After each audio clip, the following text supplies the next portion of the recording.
A man named Jack just did something the town of Oakhaven thought was insane. He just used nearly all of his last savings to buy Joyland, a dead amusement park sealed shut for decades. When he and his gray and white shepherd, Buddy, pushed the rusty gate open, the giant Ferris wheel emerged, looming like a skeleton in the fog. Buddy let out a low growl, but Jack just stood motionless. He hadn't come here looking for joy. He came here because of a sound, the laughter of a child he had failed to save in a flood years ago. He came here to atone, but he is about to discover that this Ferris wheel isn't haunted by his memory. It is haunted by a real crime. Please support us by subscribing to our channel. The sound of the aging truck engine cutting off was absorbed instantly by the fog. It was a heavy, wet fog, the kind that defined the Oregon coast. It clung to the windows of the pickup and blurred the world into shades of gray. For a long moment, Jack just sat there, his hands resting on the steering wheel, his knuckles white. Beside him, in the passenger seat, a low whine emerged, followed by the wet sound of a nose pressing against the glass. "Easy, boy," Jack murmured. His voice was rough like gravel that had been sitting too long.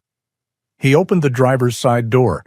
The groan of the old hinges was the only sound in the oppressive quiet.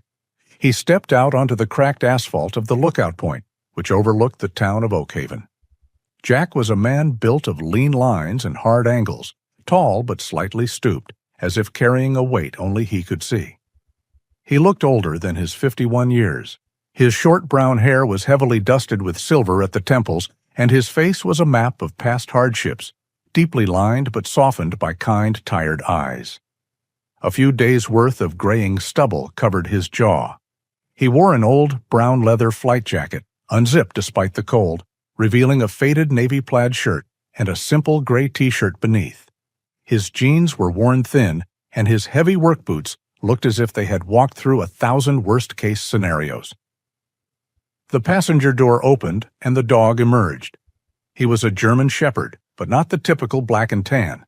His coat was a striking mix of wolf gray and white, thick and dense against the coastal damp. He was perhaps 5 or 6 years old, moving with the confident, measured grace of an animal in his prime. His name was Buddy. He moved immediately to Jack's side, his demeanor calm and observant, his gaze fixed on whatever his master was watching. Jack and Buddy stood together, looking down. Through a break in the mist, they saw it. Oakhaven was a skeleton. Once a bustling tourist stop, it was now just a collection of boarded-up storefronts and sagging roofs. But that wasn't what Jack was looking at. On the edge of the cliffs, dominating the skyline, was the silhouette of a massive, rusting Ferris wheel. It stood motionless against the gray sky, a monument to forgotten joy. "Joyland?" Jack whispered. Buddy whined again, pressing his heavy head against Jack's leg, sensing the tension radiating from him. "Time to go, Bud," Jack rubbed the dog's head. "Let's make it official." The Oakhaven Town Hall was one of the few buildings on Main Street that didn't have plywood over its windows, though the paint was peeling badly. The meeting was brief, held in a cold room that smelled of mildew and old paper. Ms. Petrov, the town clerk, was a stern woman with steel-gray hair pulled into a tight bun. She looked at Jack over the top of her reading glasses with an expression that mixed pity and impatience. $100, she said, tapping the final page of the agreement with her pen. "That's the sale price, but you understand the conditions, Mr. She paused, looking for his last name on the sheet. "Just Jack is fine," he said. "Jack, you understand the conditions. The county is leasing you this land for this price on one, and only one condition, that you successfully renovate the property into a functioning community asset. The proposal you submitted, a children's camp, is acceptable." She leaned forward. "You have 18 months. If at the end of that time the property is not operational, the land and all assets revert to the county. We can't afford another dreamer who goes broke in 6 months. Oakhaven has had enough of those." Jack met her gaze. His own was steady, haunted, but resolute. I won't fail. They all say that. Son, she slid the pen and the paper toward him. Sign here. Jack signed his name. He slid a single, crisp $100 bill across the desk. Ms. Petrov took it, counted it, and placed it in a metal lockbox. She dropped a ring of heavy, rusted keys onto the desk. The clatter of the metal was loud in the small room. It's all yours, she said, her voice flat. Joyland, and all the ghosts that come with it. The gates of the park screamed as Jack pushed them open, the sound of metal agonizing against metal. He drove the truck and the small military surplus trailer he was towing onto the old Midway. Weeds, thick as a man's arm, burst through the pavement. The painted faces of fiberglass mascots peered from the weeds, their smiles cracked and peeling, looking more menacing than joyful. He found a relatively level spot of pavement near what used to be a cotton candy stand and backed the trailer into place. The sun was beginning to set, though it was invisible behind the fog, which was now rolling in thick from the ocean, turning the air a deep, bruised purple. Jack worked with mechanical efficiency, unhitching the trailer, leveling it, and checking the small generator. Buddy explored their new territory, not running, but walking a slow, deliberate perimeter. He sniffed the base of the Ferris wheel, his tail low, his movements cautious. He was an anchor, his steady presence keeping Jack grounded in the present. With the small camp set up, Jack ignited the portable stove to heat a can of stew. The small hiss of the propane flame was a comfort. Buddy came and lay at his feet, resting his chin on his paws, watching his master. Jack sat on the trailer's small step. For a moment, he just watched the fog coil around the legs of the silent rides. Then he reached into the cab of his truck and pulled out a green military-issue footlocker. It was heavy. He placed it on the ground, the clasp stiff with disuse. He thumbed them open. The smell of canvas, old oil, and memory escaped. Inside, beneath a folded flight suit, was a thick waterproof pouch. He opened it.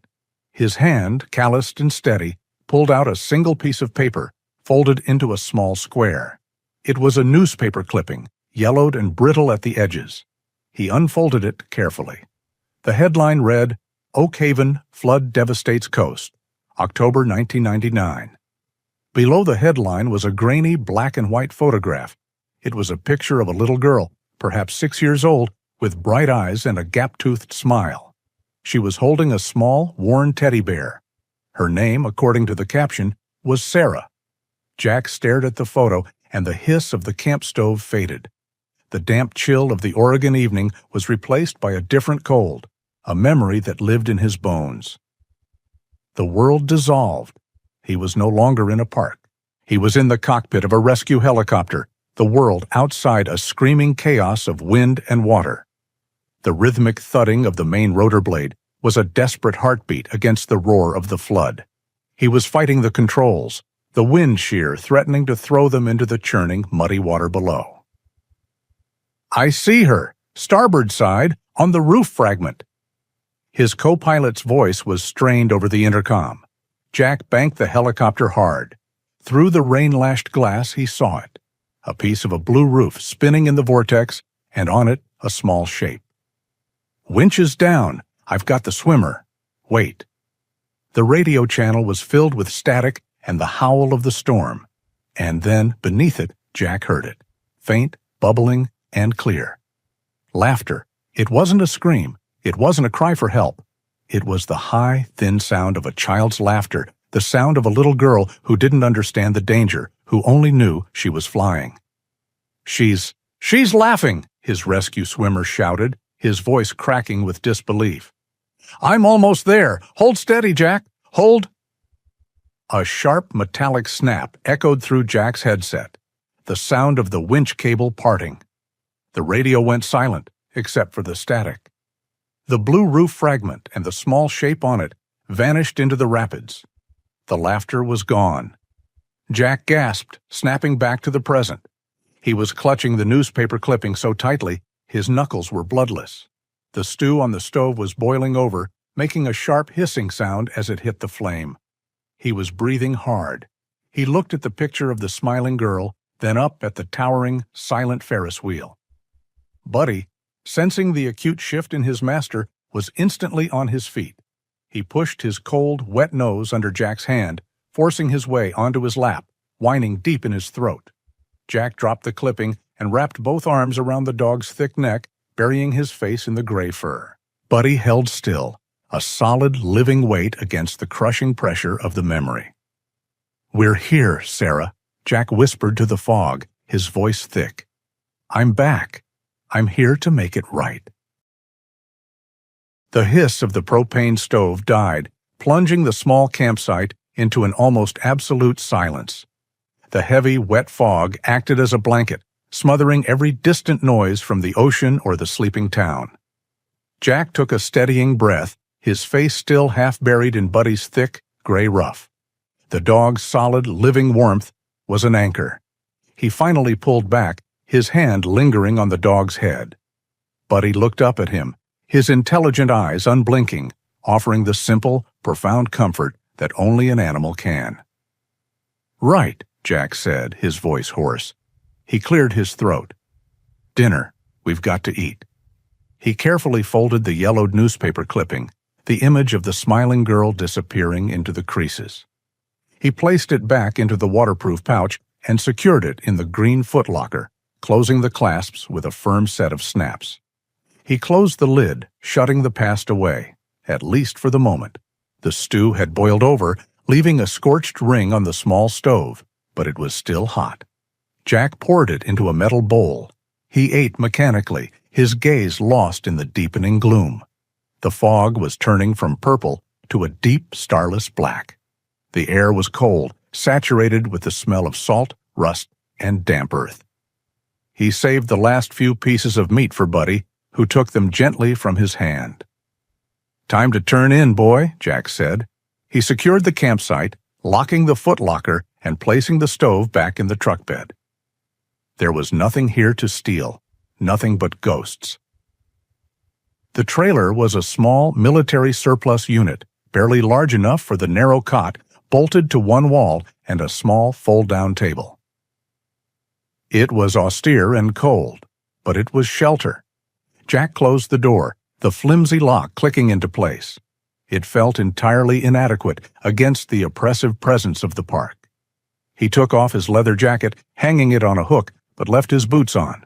He lay on the cot, his hands laced behind his head, staring at the ceiling. Buddy hopped up, turning in a tight circle before settling at Jack's feet, his body a heavy, warm weight against his legs. Jack was exhausted, his bones aching from the long drive and the tension of the day. But sleep wouldn't come. His mind was too loud. He was here.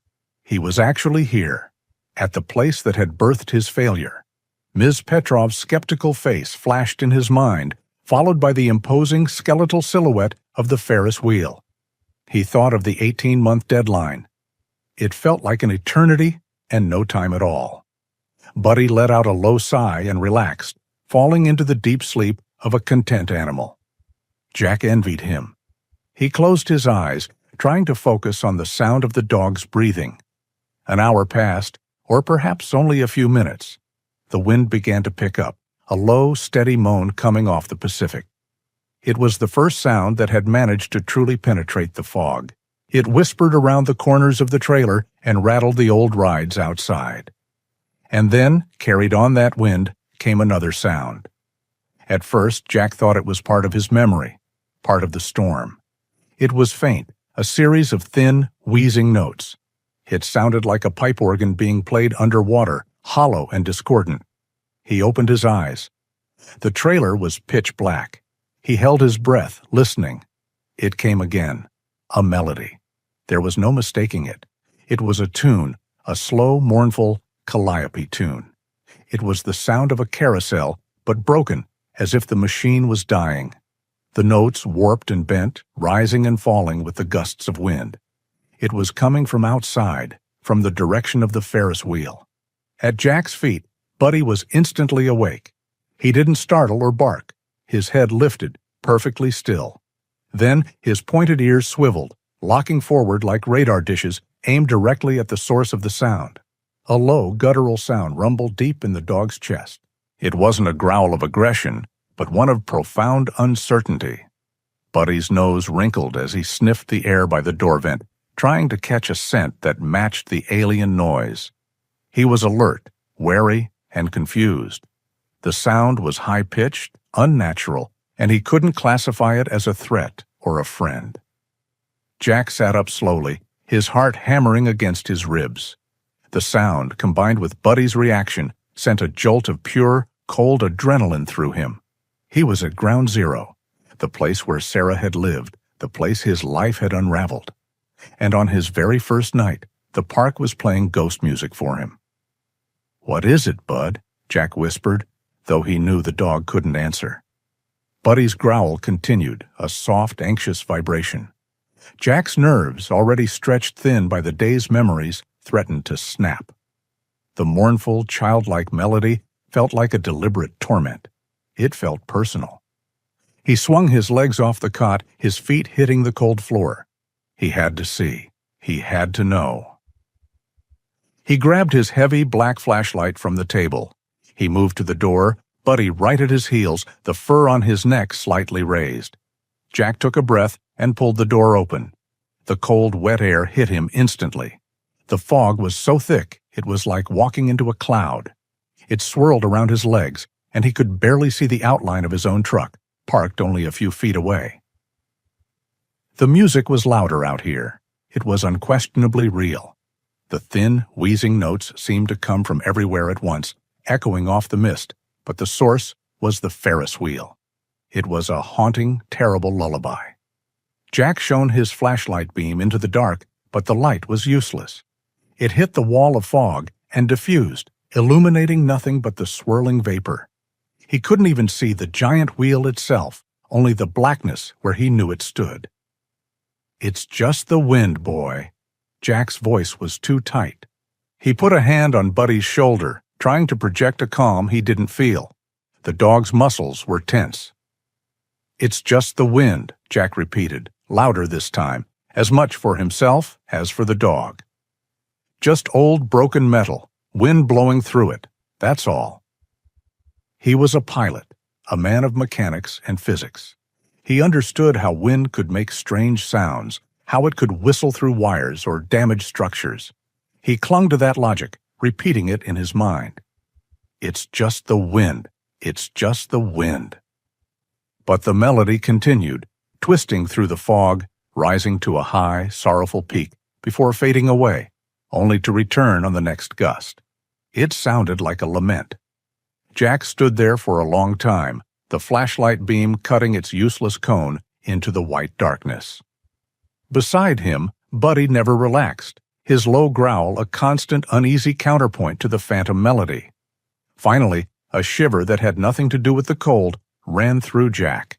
He backed into the trailer, pulling Buddy with him, and secured the door, this time checking the lock twice. He lay down on the cot, but he did not turn his back to the door. He stared into the darkness, listening. The melody of the sea wind played for him until the first gray, uncertain light of dawn. And neither he nor Buddy slept at all. The first few days were a blur of grim physical labor. Jack woke before the gray dawn, made coffee on the camp stove, and shared a piece of dried toast with Buddy. Then they would begin. He started a perimeter check, his boots making crunching sounds on the gravel paths, which were more weed than path. He cataloged the decay. The tilt-a-whirl, its cars filled with stagnant brown rainwater, the bumper car pavilion, its roof sagging under the weight of a fallen tree, the endless rotting food stalls, their cartoon logos advertising treats that had not been served in decades. The melody from the Ferris wheel came and went. It was always tied to the wind. When the air was still, the park was silent. When the sea breeze picked up, the thin, wheezing calliope notes would drift over the midway. Jack's logical mind had accepted it. He was a pilot. He understood airflow and resonance. He told himself it was just a giant, broken instrument, but his nerves never accepted it. Every time the music started, his shoulders would tighten and Buddy's ears would flatten. On the afternoon of the fourth day, the wind changed. The steady, damp breeze that had defined Oakhaven vanished. It was replaced by something harder, something with teeth. The sky, which had been a uniform sheet of gray, began to move. Dark, bruised clouds raced inland from the Pacific.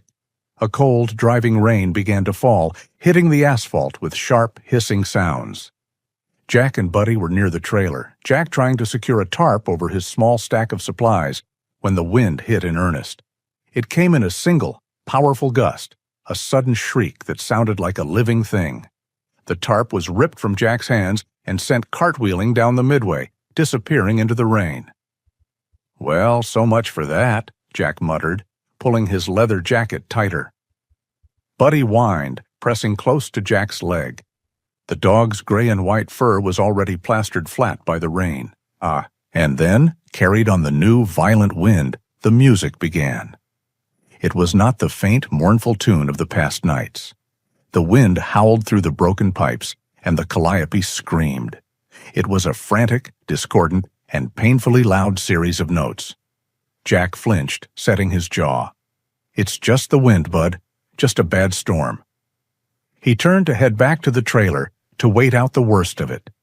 But as he turned, a new sound cut through the chaos. It was high, thin, rhythmic. It was a sharp metallic lilt, a kiki-kirki repeating over and over. It wasn't the deep groan of stressed metal or the shriek of the calliope. It was a light, quick, almost joyful sound. It sounded precisely like a child's giggle. Jack froze. He stopped, one foot in the air, and slowly lowered it to the ground. He turned his head toward the Ferris wheel. The wind had torn the fog to shreds. For the first time, he could see the giant structure clearly. It was a colossal skeleton of rust, its empty cabins visible, swaying wildly in the gale. The sound came again, louder this time, carried directly to him. Ki-ki-ker-ki, ki-ki-ker-ki. The world tilted. The blood drained from Jack's face. It was not like the laugh, it was the laugh. It was the same pitch, the same cadence, the same bubbling, innocent sound that had come through his headset in 1999. The sound of Sarah laughing in the face of the storm, seconds before the cable snapped. "No," Jack whispered. His breath plumed in the cold air. The PTSD hit him not like a wave, but like a hammer blow. The rain-swept midway of Joyland vanished. He was in the cockpit. The thud of the main rotor blade was deafening in his ears. The smell of ozone and wet metal filled his nostrils. The cold rain on his face was the spray lashing through the open rescue door. He could feel the cyclic stick vibrating violently in his hand, the helicopter fighting him. "Hold steady, Jack, hold." And then, in his headset, the laugh. "Ki-ki-ker-ki." He was paralyzed. His body was locked rigid, his arms half raised as if he were still holding the controls. He stared, unblinking, at the giant spinning wheel, but he wasn't seeing it.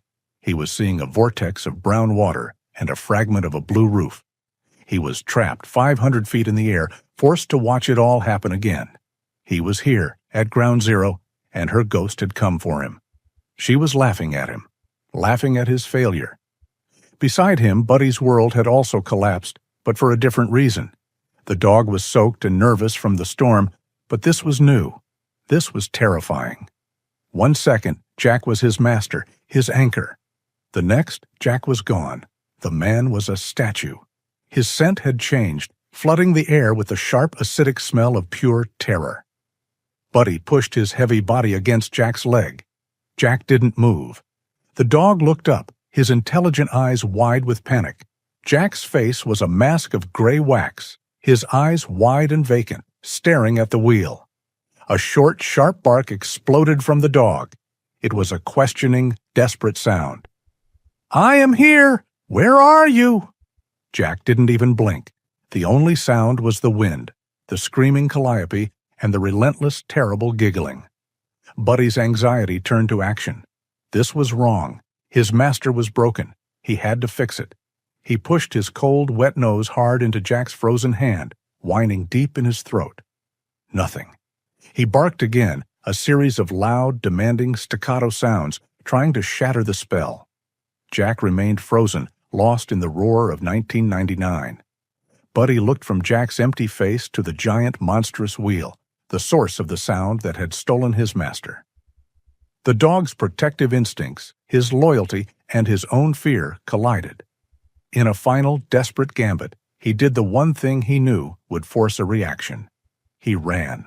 He barked once more, a defiant sound aimed at the storm itself, and then he bolted, his powerful legs churning up spray as he ran directly toward the Ferris wheel. He raced 50 feet onto the crumbling pavement and then stopped, turning to look back. He barked again. It was a clear, undeniable command. "Follow me. You must move. Now."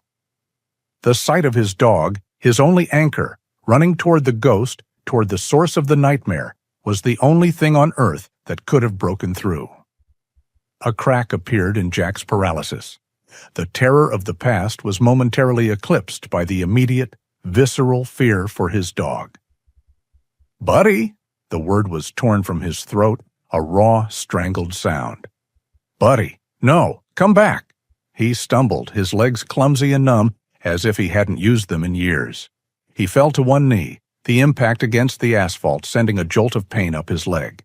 The pain was real. The rain was real. Buddy barked again, refusing to move, demanding Jack come to him. "No, sir, leave it alone." Jack pushed himself to his feet. The giggling continued. Key. "Stop it," Jack whispered to the wind. He took one staggering step, then another. His body was his own again, but it was trembling violently. He broke into a clumsy, shuffling run, chasing his dog, chasing the only living thing in his world, straight into the heart of the storm and toward the impossible, mocking laughter that had haunted him for decades. Jack ran, his legs, stiff and clumsy from paralysis, burned with unaccustomed effort. The rain lashed his face, blinding him, and the wind snatched his breath away. The sound of the calliope screamed, a furious accompaniment to the impossible giggling that drove him mad. "Buddy!" he roared, his voice raw, lost in the storm. He could barely see the gray and white blur of his dog ahead, racing towards the towering silhouette of the Ferris wheel. The immense structure, now fully visible in the violent wind, seemed to loom over them, a rusted monster beckoning them into its heart. Its empty carriages swayed wildly, creaking and groaning like tormented souls. Jack stumbled over a loose piece of pavement, nearly falling again, but he caught himself. The thought of losing Buddy, too, was a cold knife twisting in his gut. Not again. Not another one. He reached the base of the Ferris wheel, gasping for air, his lungs burning. The ground here was a mixture of cracked concrete and loose gravel, churned into mud by the downpour. Buddy had stopped, as commanded by Jack's earlier shout, now standing a few feet from one of the massive, rusted support beams, looking up at the wheel with an intensity that bordered on accusation. He let out a low, anxious whine, glancing back at Jack, then back at the wheel. The giggling sound was deafening here, directly above them. Key. It was rhythmic, relentless, utterly devoid of joy. It was purely mechanical, but it sounded so terribly human. Jack looked up. The rain was streaming down his face, blurring his vision, but the wind had cleared away the thickest layers of fog around the immediate structure. He could see the wheel now, in all its decaying glory. It was enormous, a relic from another era, its once vibrant paint long since peeled away, leaving only the grim, oxidized metal. His eyes scanned upwards, following the source of the sound. The wheel's main frame was a lattice of immense, rusted iron beams, and suspended from them were the passenger cabins. There must have been dozens of them, small metal cages that had once carried laughing families high into the Oregon sky. Now they were empty, open to the elements, swaying wildly like pendulums in the gale. Jack clutched his heavy-duty flashlight, the one he always kept ready in his flight jacket. He flicked it on. The powerful beam, designed to cut through smoke and darkness in search and rescue operations, sliced through the swirling rain and hit the towering structure. The light illuminated the rusted metal, catching on the riveted joints and the peeling paint. He moved the beam higher, following the sound. It was coming from the cabins, not from one, but from many. The wind was whipping them back and forth with incredible force. As they swung, their metal sides collided with the main frame of the wheel, and more frequently with each other. Jack watched, transfixed, as a series of empty red cabins swung inward, crashing against a blue one. There was a loud, grating scrape as the metal sides rubbed together, followed by a sharp, echoing clank as they bounced off. Then, as the wind pushed them back out, the hooks connecting the cabins to the wheel's spokes strained and twisted. They were massive, rusted metal hooks meant to secure the cabins firmly. But decades of neglect and the sheer force of the storm had loosened them. As the cabins swung, these hooks groaned and shrieked. One particular set of hooks on a yellow cabin, clearly more rusted than the rest, was making a terrible sound. It was a high-pitched, metallic squeal, a continuous kurr-kurr-kurr that resonated through the entire structure. And then, as two adjacent cabins swung together, their old, heavy metal doors, long since jammed open or half-closed, slammed against each other, creating a distinctive, percussive kai-clank, kai-clank. Jack moved his flashlight. He could see the old, rusted hinges.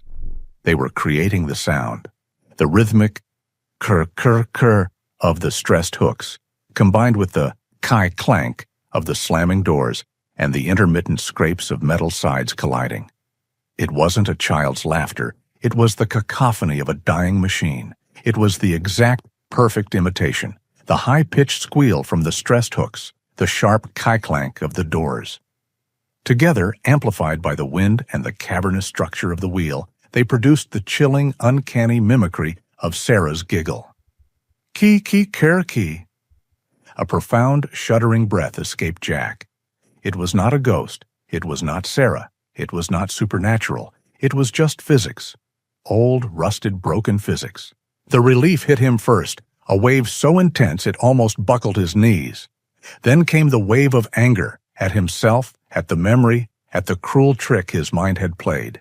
He had been so utterly, completely consumed by his guilt, by his PTSD, that he had imposed his deepest fear onto a simple, mechanical phenomenon. He lowered his flashlight, letting the beam cut a wavering line across the muddy ground. His hands were shaking. He closed his eyes, then opened them again, looking at the wheel with a new understanding. It was still a monstrosity, but now it was a silent, inanimate one. It was no longer mocking him. Buddy, who had been standing tense and watchful, seemed to sense the change in Jack. The dog let out a soft whine, then nudged Jack's leg. When Jack didn't respond immediately, Buddy let out a tentative lick to his wet hand. Jack slowly knelt, still staring at the wheel, but his gaze was no longer vacant. He was seeing the rusted metal, the swinging cabins, the strained hooks, not the terrifying echo of his past.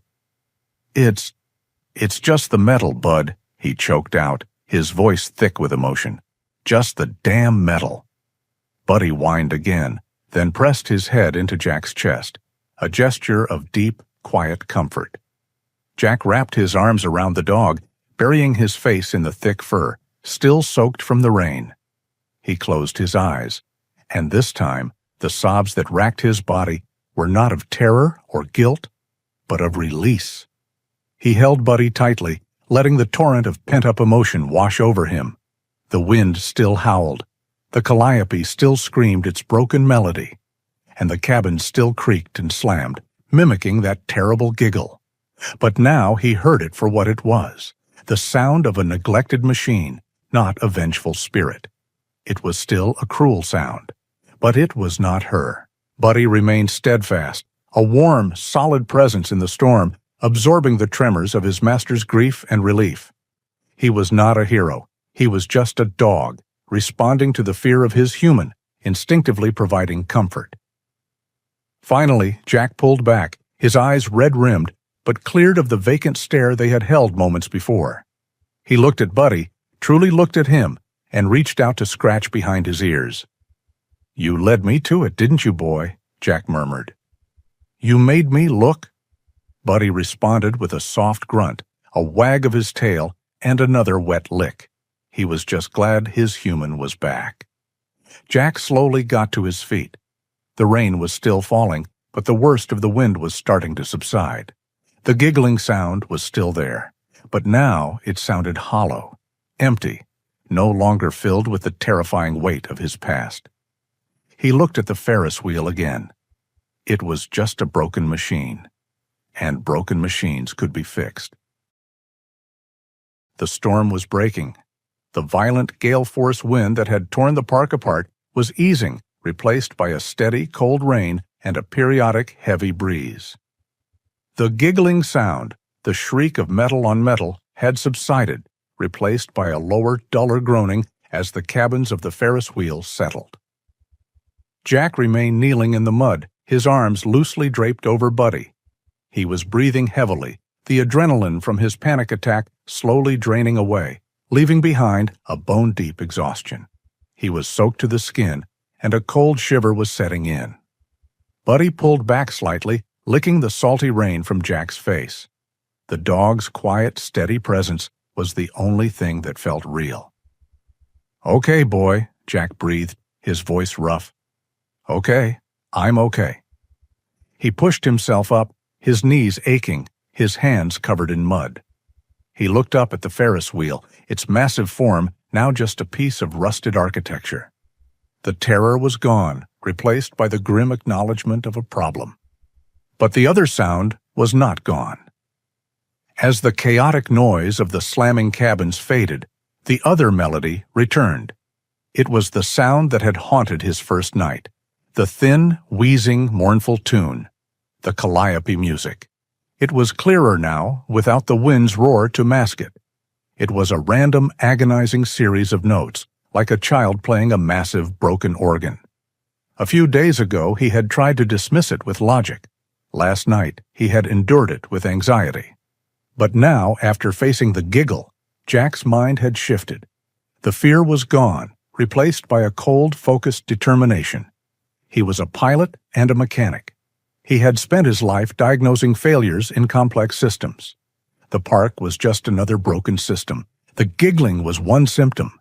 This music was another. He would not go back to the trailer until he found the source. He needed to put his hands on it.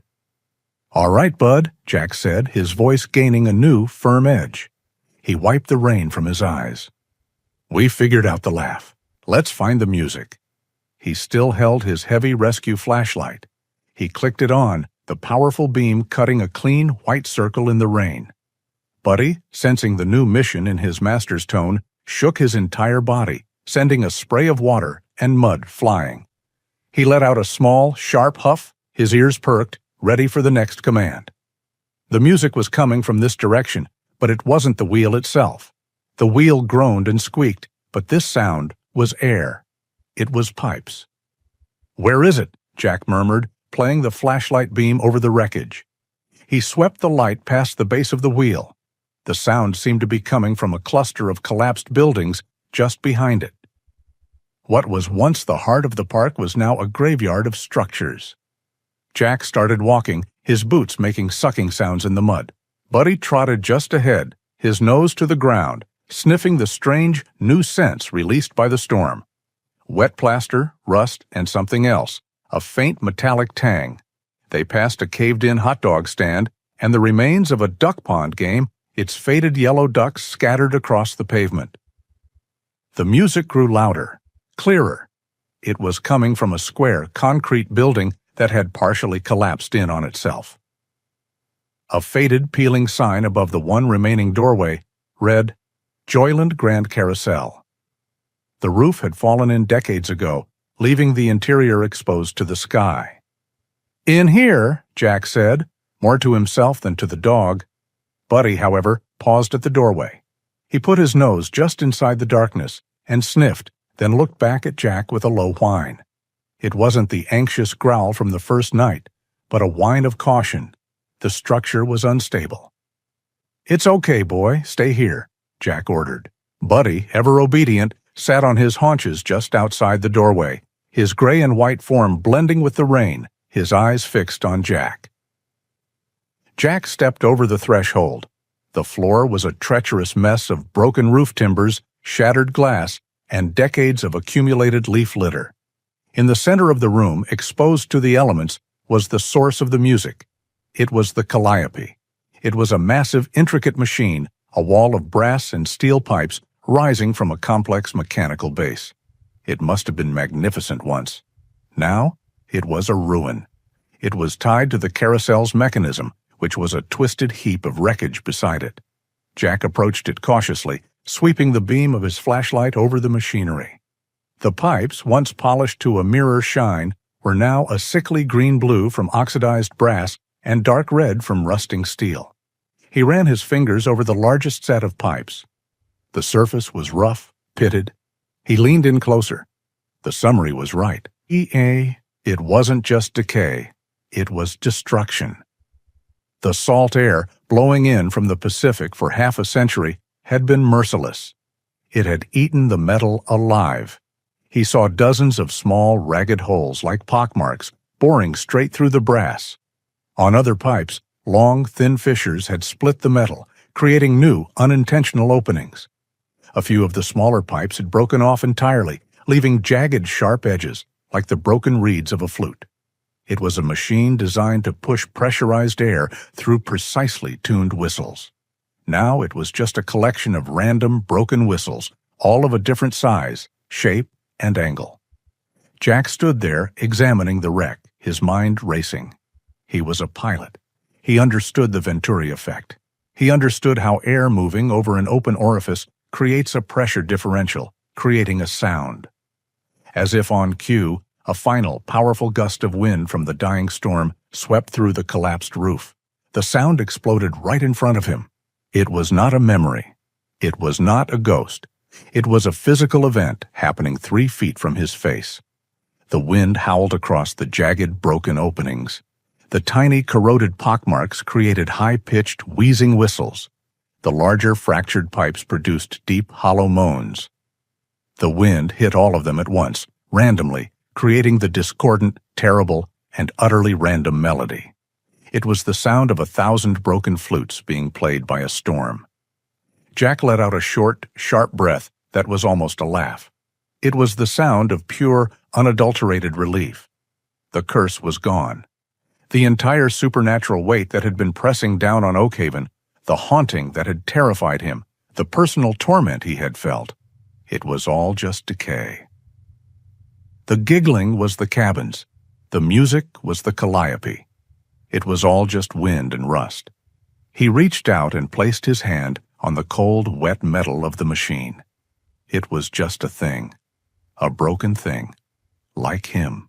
But a thing that could be understood. "It's just pipes," he said aloud, the sound of his own voice startling him. He turned and walked out of the ruined building, stepping back into the rain. Buddy immediately stood up, his tail giving a short, tentative wag when he saw Jack's face. The vacant terror was gone, replaced by the tired, focused look of a man who had just solved a long, complex problem. Jack put his hand on the dog's broad head, scratching the wet fur behind his ears. "It's over, Bud. The ghosts are gone." He looked back at the Ferris wheel, then at the carousel building. The park was still a wreck. The 18-month deadline was still ticking. The memory of Sarah was still a scar he would carry forever. But the fear was gone. He was no longer a man haunted. He was just a man with a job to do. "Come on," Jack said, his voice quiet. "Let's go home." He and Buddy walked back through the mud, past the peeling mascots and the silent rides. They left the broken pipes to play their mournful song to the rain. Back at the trailer, Jack stripped off his soaking wet clothes, dried Buddy with a rough towel, and climbed onto the cot. For the first time since arriving in Oakhaven, he fell into a deep, dreamless, and silent sleep. Jack woke to a world washed clean and painfully bright. The storm had passed, taking the fog with it, and a sharp, cold sunlight beamed down on Joyland. The park looked even worse in the light. Every peeling paint chip, every rusted bolt, every weed-choked crack in the pavement was exposed, but the world was blessedly, profoundly silent. The wind was still, and for the first time, the park was not screaming or giggling, or moaning. Jack felt a stillness inside himself to match. The exhaustion from his emotional breakdown had settled into a deep physical ache, but his mind was clear. The fear was gone. He had faced the source of his terror and found it to be nothing but physics. He made coffee on the camp stove, the familiar hiss, a comforting sound.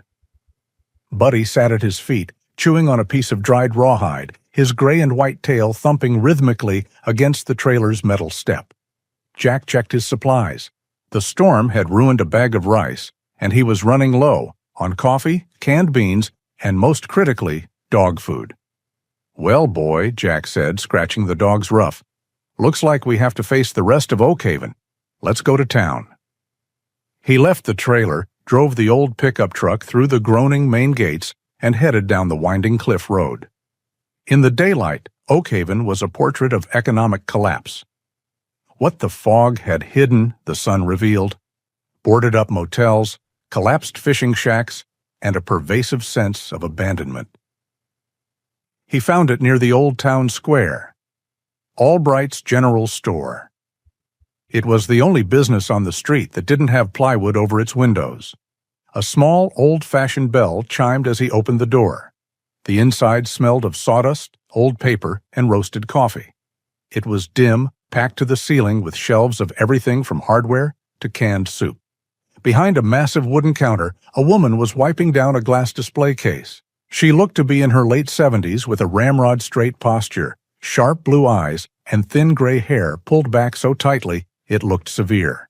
She wore a simple, clean apron. This was clearly Mrs. Albright. She stopped wiping and looked at him. Her gaze was not unkind, but it was intensely curious. "Can I help you?" Her voice was crisp, clear. "Morning," Jack said, pulling a small woven basket from a stack. "Just need a few things." "You're the one," she said. It wasn't a question. "You're the man who bought Joyland." News traveled fast.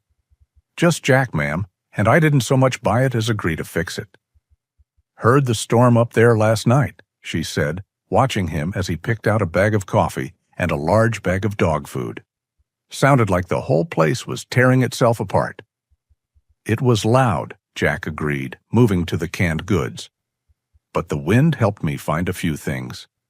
He came back to the counter, placing his items down. "The ghosts everyone talks about. They're not ghosts." Mrs. Albright stopped wiping. She put the rag down. "Oh?" "The giggle is just the empty cabins on the Ferris wheel," Jack explained, feeling the need to ground the truth in this place. "The wind slams them into the frame. The music is the old calliope in the carousel building. The pipes are all broken and corroded. The wind blows over them like a broken flute." The woman stared at him, her sharp blue eyes assessing him. He hadn't run. He hadn't come down the mountain ranting about spirits. He had gone looking. Her severe expression softened, just slightly, into something like respect. "Well," she said, beginning to ring up his items with slow, deliberate presses on the old-fashioned cash register. "You're the first person in 40 years who bothered to find that out. Most folks just run, or they come back with wild stories." She bagged his coffee. "But you're wrong about one thing, Mr. Jack." "How's that?" She leaned forward, her voice dropping. "There are ghosts up there. They just don't make any noise." She paused as if deciding whether he was worth the story. "You've debunked the wind, but the tragedy, that was real. It wasn't the flood in 1999. That was just what finished the town. The real end of Oakhaven started decades before that. At Joyland." She looked past Jack, out the window, at the distant rusted silhouette of the wheel. "My father," she said, her voice quiet but strong, "was Thomas Albright. He was the chief engineer up there, back when the park was beautiful. He was a good man, meticulous. He loved those machines. After a few years, a big corporation from Portland bought the park, the Whitman family. They started cutting costs. My father, he warned them. He told them the brake system on the new roller coaster, the Comet, wasn't safe, that the parts they were ordering were cheap, that they would fail. They told him to be quiet and pass the inspections." Jack stood perfectly still, his hand on the counter. "He didn't," she said, her eyes coming back to him. "He argued with them. And then the accident happened, just as he predicted. The brakes failed. A car full of people. Children." She looked down at her hands on the counter. The Whitmans covered it up, paid off inspectors, paid off the local paper. It was a scandal, but it was quiet. But my father, he couldn't let it go. He knew they'd sabotage the investigation. He started collecting proof. He kept a logbook. He was going to go to the state police. Her voice became thin, brittle, like ice. And then, one Tuesday, he vanished. Vanished? His truck was found up on the highway. No sign of him. The official story, the one the Whitmans helped spread, was that he fled, ran off, overcome with guilt for his shoddy work. They blamed him for the accident. But my father didn't run. He loved this town. He loved my mother. He wouldn't have left his name in disgrace. She looked Jack dead in the eye, her own bright with a cold 40-year-old anger. "They made him disappear, Mr. Jack, and they buried the truth with him right up there on that hill." Jack was silent. The air in the store felt heavy. I'm very sorry, ma'am." "It's not your sorrow I need," she said, pushing his bag toward him. "Be careful. You're digging around in a place they wanted buried. The rust and the wind are one thing. The memory of men like that, that's something else entirely." Jack paid for his groceries, his mind reeling. He nodded to Mrs. Albright and stepped back out into the cold, bright sunlight, the bell chiming his exit. He was halfway to his truck, the bag heavy in his hand, when a voice cut through the air. "Hey, you!" Jack stopped. 3 men had emerged from the shadow of the building across the street. They were locals dressed in worn fishing gear and flannel, their faces weathered and hard. "You're the guy," one of them said. He was a broad-shouldered man in his 40s, his face etched with a permanent suspicion. "The one from the park," Jack nodded slowly. "Just getting supplies." "We heard the racket last night," the man said, stepping closer. The other 2 fanned out slightly, not quite surrounding him, but blocking his path to the truck. The whole town heard it. Sounded like the mountain was coming down. "It was just the wind," Jack said. "It's over." From inside the truck cab, Buddy stood up. The dog didn't make a sound, but his sudden, alert presence, a 90-pound gray shepherd staring intently through the windshield, made the men pause. "That's what you think," the man said, his eyes narrowing. "Listen, we don't want you here. You're stirring up the ghosts." "There are no ghosts," Jack said, his voice flat, tired of the word. "I told Mrs. Albright. It's just wind. Rusted metal." The man's face darkened with anger. It was clear Jack had said the wrong thing. "We don't care what it is," the man spat. "That place is a grave. My uncle was on that ride. My cousin. She never walked right again. We learned to live with it. We learned to let it be. We learned to stay away." He took another step, pointing a calloused finger at Jack. "Then you come. You, with your trailer and your big city dog, and you start banging around, waking it all up. You're digging up the pain of this town, mister. Let it rest. Let us rest." "I'm not here to stir up anything," Jack said, his voice low. "I'm here to build a camp for children."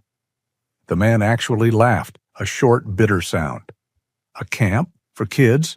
On top of that ground? You're crazy." His face hardened again. "This is a warning. Stay away from it.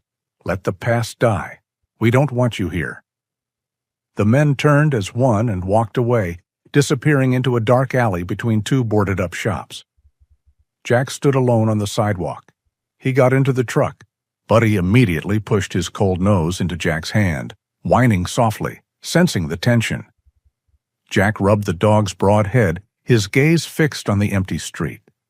He had come here to face his own ghosts, and he had. He thought that would be the hardest part. He was wrong.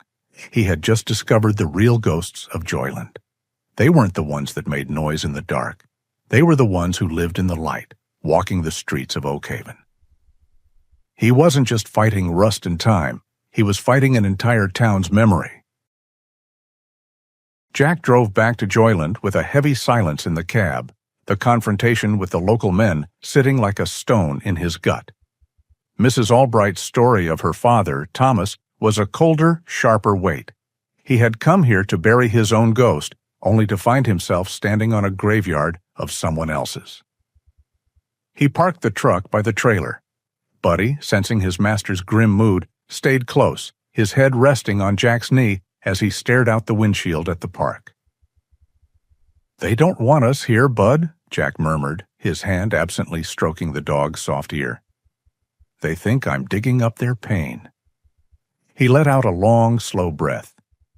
"Maybe I am, but I made a promise to the town. 18 months. The town's hostility, the hostility of the victims' families, was a new, unexpected wall. It would have been easy to pack up, to drive away and let Oakhaven keep its ghosts. But the image of Mrs. Albright's face, her story of a good man who vanished, had changed something, and the memory of Sarah, the little girl he couldn't save, was still there. He couldn't fail twice. "They want us to let the past die," Jack said, his voice hardening. He opened the truck door. "But it's not dead, it's just buried." He got out, grabbing his heavy work gloves, a pry bar, and a pair of industrial bolt cutters from his footlocker. He was done being afraid. He was done being passive. Let's get to work. He had decided to start with the Ferris wheel. It was the centerpiece of the park, the first thing anyone saw from the highway. It was the source of the giggle he had conquered. If he was going to turn this place of tragedy into a place of hope, he had to start with its most terrifying symbol. The work was brutal. The base of the wheel was choked with a jungle of thorny blackberry vines, thick as a man's wrist, that had woven themselves into the support structure. Jack used the bolt cutters to snap the thickest vines, the sharp cracking sound echoing in the quiet park. He used the pry bar to rip the rotted wooden planks of the loading platform away, revealing the rusted steel frame beneath. Buddy, meanwhile, was in his element. With no supernatural noises to put him on edge, he was a dog again. He chased a rabbit that bolted from under a collapsed ticket booth, his deep, joyous barks a stark contrast to the park's oppressive silence. He helped Jack by sniffing every new patch of cleared ground, his gray and white tail held high. Jack worked for hours, his plaid shirt soaked with sweat despite the cool air. He had cleared a wide arc around the wheel's entrance gate when he paused, wiping his forehead with a gritty glove. He looked for Buddy. The dog was gone. "Buddy!" Jack called, a flicker of his old anxiety returning. "Here, boy?" A low, muffled woof sound came from the other side of the wheel. Jack walked around the massive central support, pushing through a curtain of ivy. He found Buddy standing in front of a small, windowless concrete protrusion, a bunker-like room built directly into the wheel's foundation. It was the operator's booth, the control room. The single heavy steel door was covered by a massive sheet of industrial plywood, which had been nailed directly into the concrete frame. A faded peeling sign above it read, "Authorized personnel only." Buddy was not barking, he was not digging. He was locked in a stance of intense, almost scientific curiosity. His nose was pressed firmly against the bottom crack where the plywood met the concrete step. He was sniffing, not just a casual sniff, but a deep, long, steady inhalation. His body was stiff, his ears locked forward. Then he let out a sharp "cut," a snort to clear his nose, and immediately pressed it back, sniffing again. "What is it, boy?" Jack said, walking over. "Oh, find a rat's nest?" Buddy whined, a low, frustrated sound, and lifted his right front paw. He didn't claw wildly, but gave a few light, deliberate scratches at the base of the plywood. Scritch, scritch, scritch. He looked back at Jack, his intelligent eyes bright. This is interesting." Jack leaned down, putting his own face near the crack. He smelled it instantly. It was a thick, cloying odor, a combination of profound damp, mildew, stagnant water, and the acidic, musky scent of a large, long-established rodent colony. He could almost hear the faint, dry skittering of small feet on the other side. "Yeah, I smell it," Jack said, rubbing the dog's neck. It's just a nest, Bud. Probably thousands of them in there." He shuddered. "We'll deal with that later. It's not a priority." He clapped his hands. "Come on, let's get back to the platform." Buddy looked at the door, then back at Jack. He gave one last reluctant whine and followed his master. For the next 2 hours, Jack worked, and Buddy stayed with him. But the dog was distracted. His attention kept drifting back toward the sealed room. Jack broke for lunch, sitting on a broken bench, sharing a can of sardines with the dog. The moment he finished his half, Buddy, instead of begging for more, trotted purposefully back around the wheel. Jack sighed, a mix of annoyance and curiosity. He followed him. Buddy was back at the plywood, in the exact same stance, nose pressed, ears forward. This time his whine was more insistent.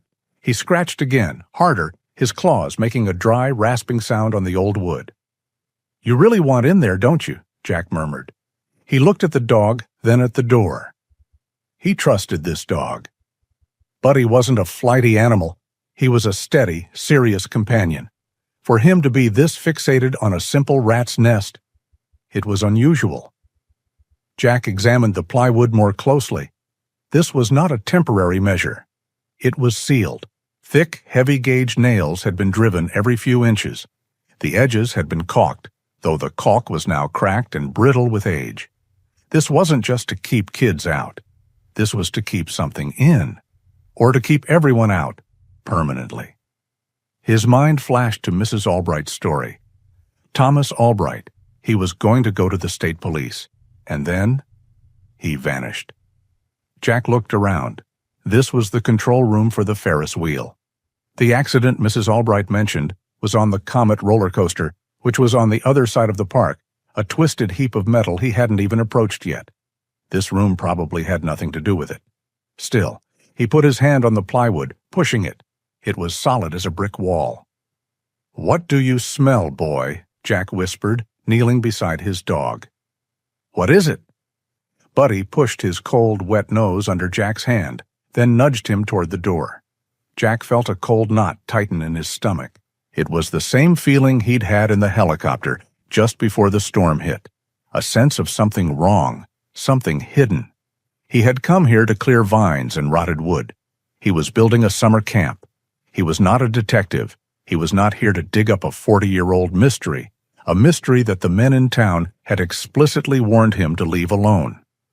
But Buddy was scratching the door. Jack looked at the pry bar he still held in his other hand. It was heavy, steel, and designed for leverage.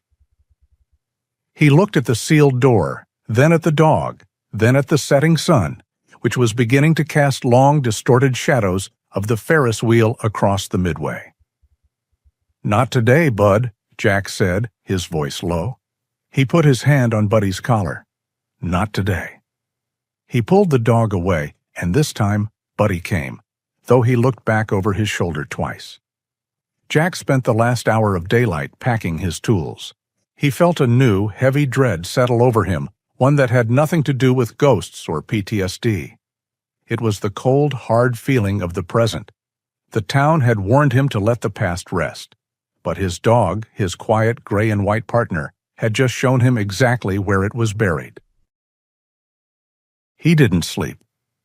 Jack spent the night in the trailer, the weight of the sealed door pressing on him. He listened to the distant, faint moan of the wind through the calliope pipes, a sound he now understood but still hated. Buddy slept fitfully at his feet, as if sensing his master's unresolved tension. When dawn broke, gray and cold, Jack was already outside with the pry bar. He didn't bother with coffee. He stood before the plywood sheet. Buddy was at his side, vibrating with anticipation, his nose already working, sniffing the cold air at the base of the wood. "Okay, boy," Jack said, his voice a low growl. "You were right about the laughter. You were right about the music. Let's see if you're right about this." He jammed the flat chisel end of the pry bar into the thin gap between the plywood and the concrete frame. He put his full weight on it. The wood groaned, but the long, thick nails held fast. He tried again, this time at a corner. A high-pitched shriek of tortured metal echoed across the silent midway as the first nail began to pull free. Jack grunted, leveraging the bar back. The nail resisted, then gave way with a sharp pop. He worked his way down the side, one nail at a time. It was slow, brutal work. These were not temporary fasteners, they were meant to be permanent. His shoulders burned and sweat beaded on his forehead, stinging his eyes in the cold air. Buddy, excited by the sounds and the effort, danced around his feet, letting out short, impatient barks.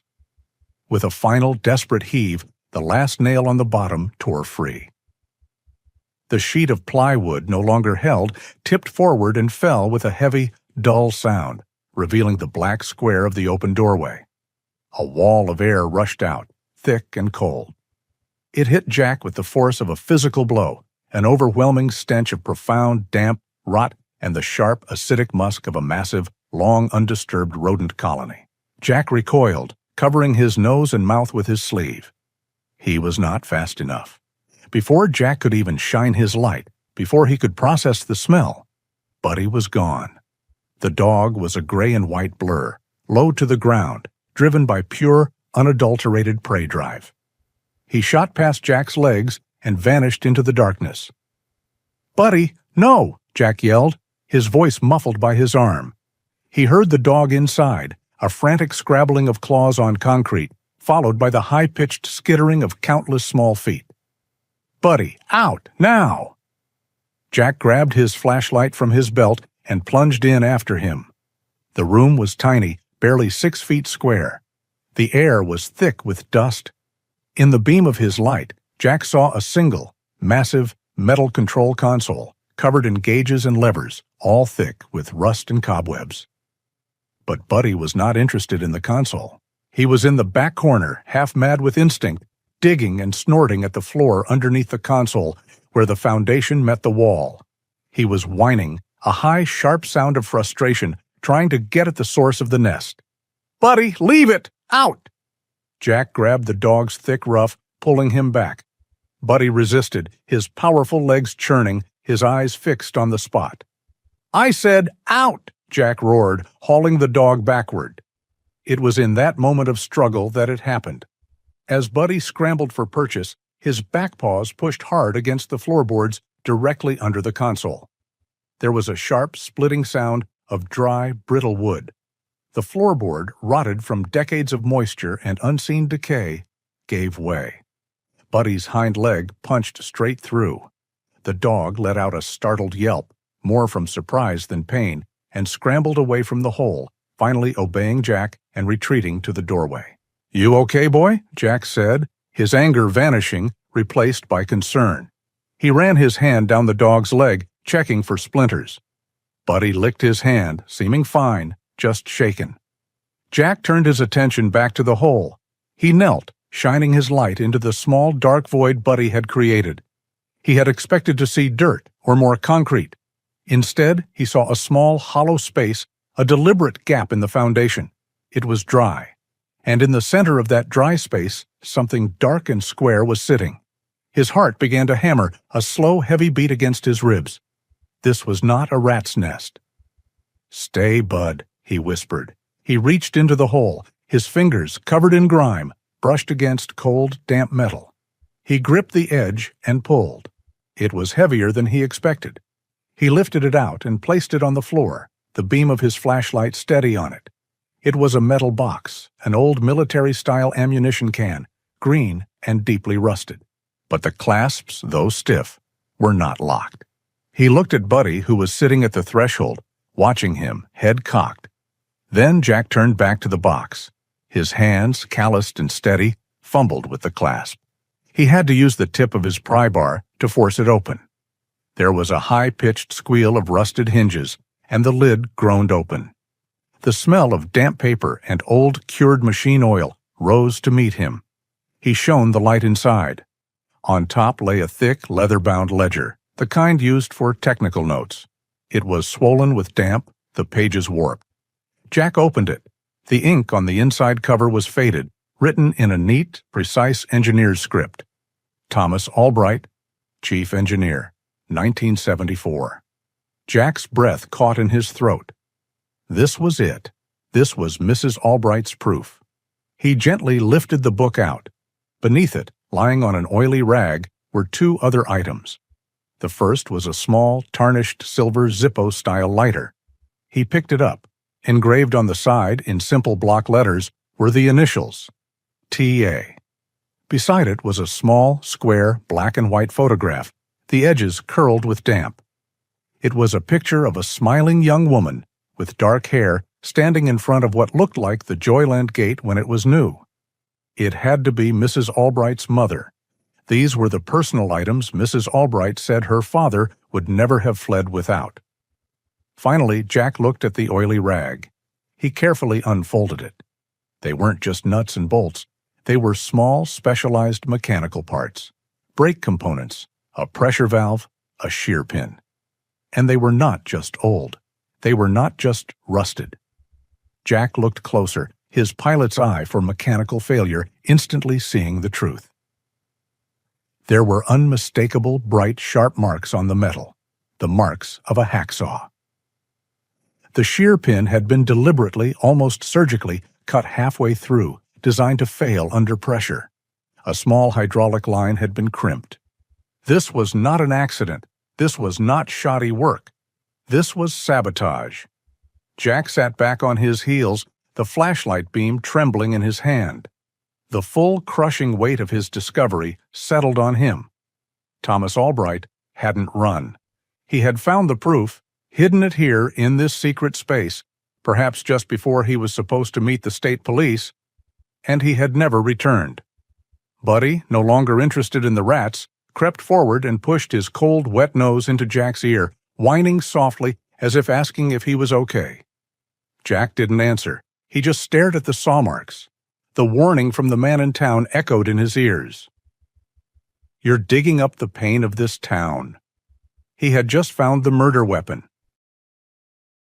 Jack carefully placed the rusted ammunition box on the passenger seat of the truck. He had put the logbook and the oil-stained rag with its deadly contents back inside. The small silver lighter and the curled black and white photograph he put in the pocket of his plaid shirt, close to his chest. Buddy, sensing the grim purpose that had replaced the morning's exploratory energy, sat silently, his intelligent eyes watching Jack's every move. Jack drove out of the park, his knuckles white on the steering wheel.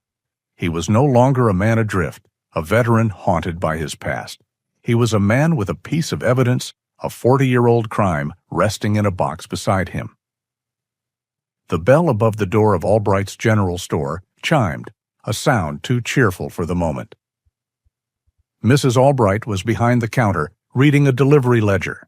She looked up, her sharp eyes taking in his muddy boots, his grim expression, and the rusted green box he carried. She didn't say a word. She simply put her reading glasses down. Jack walked to the counter. He didn't speak. He reached into his shirt pocket and pulled out the small tarnished lighter and the damp photograph. He placed them gently on the worn wooden surface. Mrs. Albright stared at them. Her body, usually so ramrod straight, seemed to shrink. Her hand, thin and marked with age spots, rose, trembling. She did not touch the photograph. Her fingers went to the lighter. She picked it up. Her thumb, with a muscle memory that had not been used in decades, flicked the small wheel. There was no spark, no fluid, only the dry, metallic scraping sound of the flint. He used to do that when he was thinking, she whispered, her voice suddenly thin, all the steel gone. He would sit at the kitchen table, and I'd hear that sound, that little scrape, over and over. She finally looked at the photograph, at the young, smiling woman who must have been her mother. A single, hard sob escaped her, a sound of grief held back for 40 years. She didn't weep openly, but tears began to stream down her face, cutting clean paths through the faint dusting of flour on her cheeks. "Where?" she breathed, clutching the lighter. "In the control room of the Ferris wheel," Jack said, his voice quiet. "Hidden? In this?" He hefted the ammo box and placed it on the counter with a heavy, dull sound. "Your father. He didn't run, ma'am. He was hiding this." He opened the lid. She peered inside. She saw the logbook first, her own father's name on the cover. Then she saw the oily rag. Jack carefully unfolded it, revealing the small, sinister metal parts. He was a pilot. He knew mechanics. He pointed with a dirt-caked finger. These are the saw marks. This pin was designed to fail. This line was crimped. The last of her grief vanished, replaced by a cold, white-hot fury. She looked up from the box, her blue eyes no longer wet, but burning like ice. "He murdered him," she said. It was not a question. That man, Whitman, he had his thugs murder my father and bury him, and then he blamed him. "We have to take this to the police," Jack said, "or a lawyer." Mrs. Albright held up her hand. "No, not yet." She took a deep, shuddering breath, straightening her spine, becoming the severe woman from the day before, but now forged in steel. "I want to see his face." "Whose face?" "The son. Whitman, Jr. He runs the hotel on the point, the Whitman Coastal Resort. He comes in here sometimes, all smiles and suits, asking if the town needs anything. He thinks he owns us. He thinks he owns his father's lies." She looked at Jack. "I want to see his face when he sees what we found." "Ma'am, Mrs. Albright," Jack said, his voice low. "That's dangerous. These people, if they did this once—" "I have been afraid, Mr. Jack, or just tired for 40 years, she said. "I am not afraid anymore. Are you coming with me or not?" Jack looked at the fierce, grieving, righteous old woman. He nodded once. "I'm coming with you." The Whitman Coastal Resort was everything Oak Haven was not. It was a palace of glass and gleaming redwood perched on the highest cliff, dominating the ocean view. It was a monument to the money that had been wrung from the town's tragedy. Jack left Buddy in the truck with a firm command to stay. He and Mrs. Albright walked into the lobby. The plush carpet silenced their footsteps. A young woman at a sleek granite desk looked up, her polite smile faltering as she took in Jack's muddy boots, his worn plaid shirt, and the rusted ammo box. "Can I help you?" she asked, her voice laced with disdain. "We're here to see Mr. Whitman," Mrs. Albright said. "Do you have an appointment?" "No," Jack said, stepping forward. "I'm sorry, Mr. Whitman is in a very important—" "Agnes? What a surprise." The voice was smooth, like expensive whiskey. A man had emerged from an office down the hall. He was in his mid-40s, tall, with perfectly styled dark hair and a crisp $1,000 suit. He had the easy, confident smile of a man who had never been told no. This was Whitman, Jr. He saw Mrs. Albright, and his smile became patronizing. "Agnes, what's this about? Is the Historical Society looking for another donation?" He glanced at Jack, dismissing him as hired help.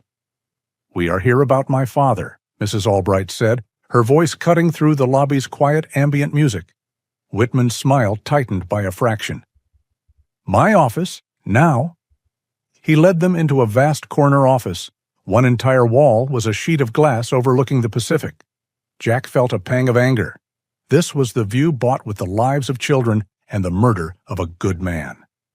"All right, what is this?" Whitman said, his patience already gone.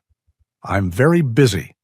Jack stepped forward and placed the heavy ammo box on the polished antique mahogany desk. The rusted metal made a grating sound on the fine wood. Whitman stared at it. "What is this garbage? Get this off my desk." Jack said nothing. He simply opened the lid. Whitman looked inside. He saw the logbook. He saw the oily rag. His face didn't change, but his eyes, which had been dismissive, became cold, hard. "I don't know what this is," he said, "but this meeting is over." "That," Jack said, his voice low, "is the logbook of Thomas Albright. And those are the brake parts from the Comet roller coaster, the ones with the hacksaw marks." A flicker of something, annoyance, not fear, crossed Whitman's face. He let out a short, sharp laugh. It was a sound of pure arrogance. "Are you insane or just stupid?" He looked from Jack to Mrs. Albright, his contempt open. "A rusty box and an old woman? What in God's name do you think you can do to me?" He leaned on his desk, a picture of casual power. My father built this coast. He had to deal with problems. He dealt with your father, Agnes, who, as I recall, was a drunk who couldn't handle his job. He botched the mechanics, and when the accident happened, he ran. He was a coward. He was a hero, Mrs. Albright whispered, her body trembling with rage. He was a footnote, Whitman spat. And you, he said, turning to Jack, you're the town lunatic, the tramp living in the dump. Are you trying to blackmail me? Is that it? You want a payout? He pressed a button on his desk phone. Security, I have 2 trespassers in my office. Remove them. He smoothed his tie. Get out, both of you. Take your evidence and get out, before I have you both arrested. Jack grabbed the box. He put a steadying hand on Mrs. Albright's elbow. She was rigid. Let's go, ma'am. They walked out, the receptionist watching with a smug look as 2 security guards met them in the lobby. They didn't have to touch them. Jack and Mrs. Albright walked out on their own. They stood in the bright, windy parking lot.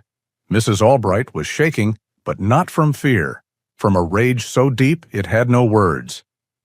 Now, she said, her voice a low, dangerous rasp. Now we find a lawyer. They found him in a small, dusty office above the Oak Haven post office. The sign on the door said, David Chen, attorney at law. He was a young man, sharp and tired-looking, in a wrinkled white shirt, his sleeves rolled up. He looked up from his computer, clearly surprised to have clients. Can I help you? We need your help, Mr. Chen, Jack said. They sat. Jack placed the box on the lawyer's cluttered desk. He laid out the lighter, the photo, the logbook, and the rag with the brake parts. David Chen, who had been listening with a look of polite skepticism, went silent. He put on his glasses. He read the cover of the logbook. He picked up the brake pin, holding it up to the light, his eyes widening as he saw the unmistakable, bright lines of the saw cut. He looked at the picture. He looked at the lighter. He understood the entire, terrible story. He let out a long, slow whistle. Mr. Whitman said, "What can an old woman and a rusty box do?" That's what he said, Jack confirmed. David Chen leaned back in his chair, a new, dangerous energy in his eyes. He's about to find out. This isn't just a civil suit, Mrs. Albright. This isn't just negligence. This is criminal fraud. This is a conspiracy. And with your father's disappearance, he looked at them. This is a potential wrongful death and murder investigation. This box could destroy them. He didn't hesitate. He picked up his desk phone. His voice was no longer tired. It was sharp, cold, and full of purpose. Yes, this is David Chen. I need to speak to the managing partner at Whitman Coastal's legal firm in Portland. No, I won't hold. He paused. Tell them it's regarding the Oak Haven Comet accident of 1974. Tell them we found Thomas Albright's box. He hung up the phone and looked at Jack and Mrs. Albright. The negotiation, he said, has begun. The negotiation was not a negotiation. It was a surrender. It took less than a week. Faced with incontrovertible physical proof of sabotage, a meticulously kept logbook, and the politically disastrous implication of a 40-year-old murder cover-up, the Whitman family's expensive Portland law firm buckled. Jack and Mrs. Albright sat in David Chen's dusty office as the young lawyer read the terms of the out-of-court settlement. The Whitman Corporation, through its newly publicized Whitman Charitable Foundation, would provide a grant for the full and total construction of Jack's proposed summer camp. They would also establish a multi-million-dollar trust for its perpetual maintenance, staffing, and operation, ensuring it would remain free for underprivileged children forever. The terms were ironclad. In return, the logbook, the photographs, and the saw-cut brake parts would be sealed in a legal vault, never to be seen again. The Whitman name would be attached to the funding, but not to the crime. It's not jail, David Chen said, his voice tired but satisfied, looking at Mrs. Albright. It's not the justice he deserved. Mrs. Albright, holding the silver lighter in her hand, The one item she had insisted on keeping, looked at her father's name on the logbook one last time before Jack placed it back in the ammo box. "No," she said, her voice clear and strong. "It's not, but they will pay. They will pay to build a place of joy on the very ground they poisoned. They will fund laughter where they sowed grief." She looked at Jack. "And my father's name will be there. That is the only other term I demand." "It's already in the agreement," David said, pointing to a clause. Jack walked out of the office into the Oakhaven sunlight. He was no longer a man with an 18-month deadline. He was a man with a budget, a crew, and a mission. The rebirth of Joyland was a thunderous, joyous noise. The shriek of the calliope and the giggle of the rusted metal were blasted away by the sound of progress. The high-pitched whine of circular saws cutting fresh lumber, the rhythmic report of nail guns, and the deep growl of bulldozers clearing the rotted midway replaced the sounds of decay. Jack, his hair cut short, his face leaner and energized, was no longer a solitary, haunted figure. He was a foreman, a leader, a man with purpose. His worn flight jacket was replaced by a canvas work coat and a heavy tool belt, and Buddy was the park's official mascot. He trotted alongside the construction crews, his gray and white coat covered in sawdust, his tail held high. He supervised the pouring of new concrete, inspected the work of the painters, and spent his afternoons sleeping in the sun-drenched patch of new grass that had replaced the weed-choked entrance. The local men, the ones who had confronted Jack, watched from a distance at first. They stood by their trucks, arms crossed, their faces skeptical. But as the weeks turned into months and the rotten structures came down, the skepticism began to fade. One day, the man who had been their spokesman, the one whose uncle had been on the ride, simply showed up carrying a toolbox. He walked up to Jack, who was framing a new cabin. "My uncle. He was a carpenter," the man said, his voice gruff. He gestured with his hammer. "Figured I could help you make these square." Jack looked at him for a long moment, then nodded and pointed to a stack of 2x4s. "Good. We're starting on the mess hall." By spring, a small army of Oakhaven volunteers was working alongside the paid crews. They were reclaiming their own history. The centerpiece was the Ferris wheel. It was sandblasted down to the bare, clean steel. The groaning, rusted hooks and slamming doors were removed, replaced with new, silent bearings. A team of painters suspended on high wires transformed the black, skeletal monster. They painted it a brilliant, defiant yellow with cabins of bright blue, red, and green. It was no longer a monument to tragedy. It was a beacon of hope, visible for miles up the coast. The following summer, it was ready. The peeling sign that read Joyland was gone. In its place, a beautiful carved wooden archway read, in bright friendly letters, Camp Buddy. On the first day, the day the first bus of campers was set to arrive, Jack stood at the gate. He wore a new plaid shirt, and his face, though still lined with memory, was at peace. Mrs. Albright stood beside him, holding a small bouquet of wildflowers. She was not dressed in her store apron, but in a fine blue dress. Jack followed her gaze to a small, polished bronze plaque set into a stone at the entrance, just beneath the arch.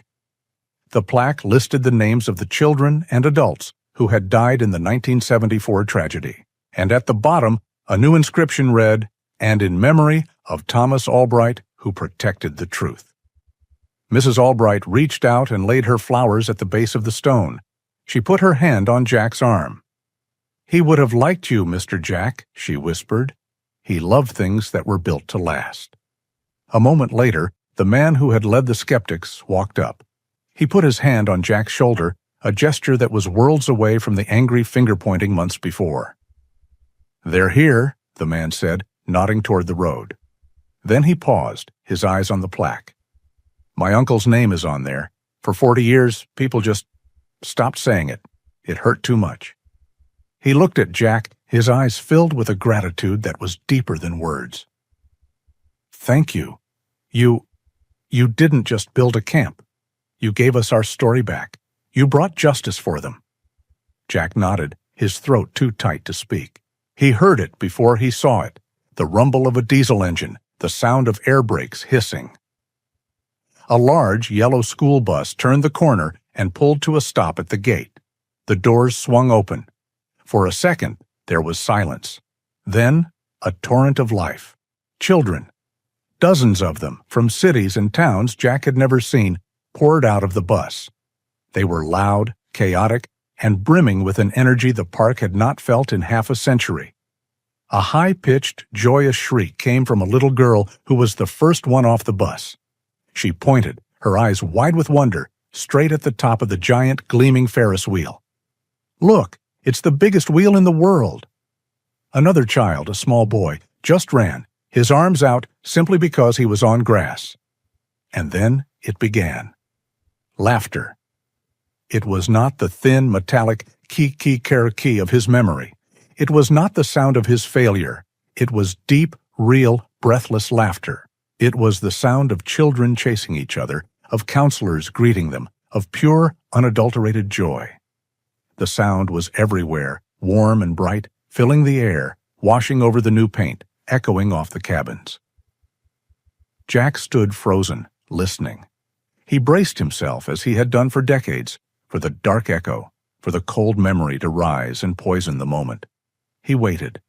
Nothing came. The real laughter, the summer laughter, was too loud, too strong.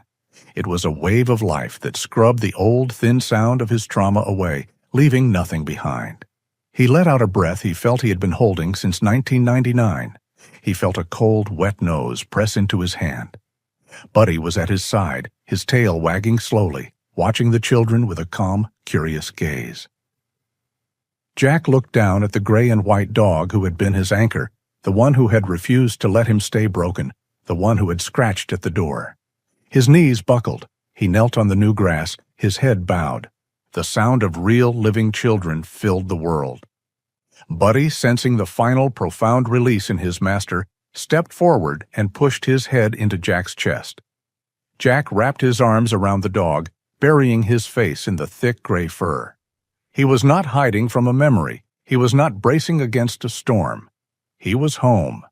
The laughter in his memory, the one that had driven him here, was finally and forever silent. The loudest ghosts are often the ones we carry inside us, echoes of regret that refuse to fade. But the loyalty of a dog is a quiet, powerful anchor. It is the sound of the present, a steady heartbeat that can guide us through the darkest storm and back to ourselves. We are so honored to share these tales with you. If the bond between Jack and Buddy touched your heart, please consider sharing it with a fellow animal lover, or leave a comment. We cherish reading your thoughts. Please support our stories by subscribing, and we hope you'll join us for the next one, which is waiting for you on the screen.